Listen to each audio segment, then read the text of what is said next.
Palazzo হাতা কাটিংয়ের জন্য 2 ভাঁজে 4 পাট কাপড় ভাঁজ করে নিয়েছি। হাতার ঝুল 18 ইঞ্চি, 18 ইঞ্চিতে একটি দাগ দিয়ে নিচ্ছি এবং সেলাইয়ের জন্য 1 ইঞ্চি বাড়তি রেখে দাগ টেনে নিচ্ছি। হাতার উপরের সাইডে 1/2 ইঞ্চি সেলাইয়ের জন্য দাগ টেনে নিলাম। 44 বডির জন্য এখানে 4 ইঞ্চি দাগ টেনে নিচ্ছি। 44 ইঞ্চি বডির জন্য 7 ইঞ্চি আর্মহোলের মাপ নিয়েছিলাম। 7 ইঞ্চির সাথে 1/2 ইঞ্চি যোগ করে 7.5 ইঞ্চি এইভাবে আড়াআড়িভাবে দাগ দিয়ে নেব স্কেলের সাহায্যে। স্কেল উঠে এখানে রাউন্ড শেপ করে নিতে হবে। এখন শেপ স্কেলের সাহায্যে এখানে দাগ দিয়ে নিব। হাতার নিচ থেকে 7 ইঞ্চিতে একটি দাগ দিয়ে নিব।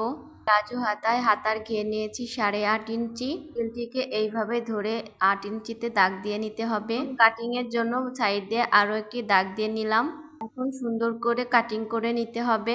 হাতার উপরের সাইডে এখানে 1 ইঞ্চি রেখে কাপড় তারপর কাটিং করতে হবে। আমার প্লাজো হাতা কাটিং কেমন হয়েছে সবাই কমেন্ট করে জানাবেন এবং শেয়ার করে দিবেন। ধন্যবাদ সবাইকে।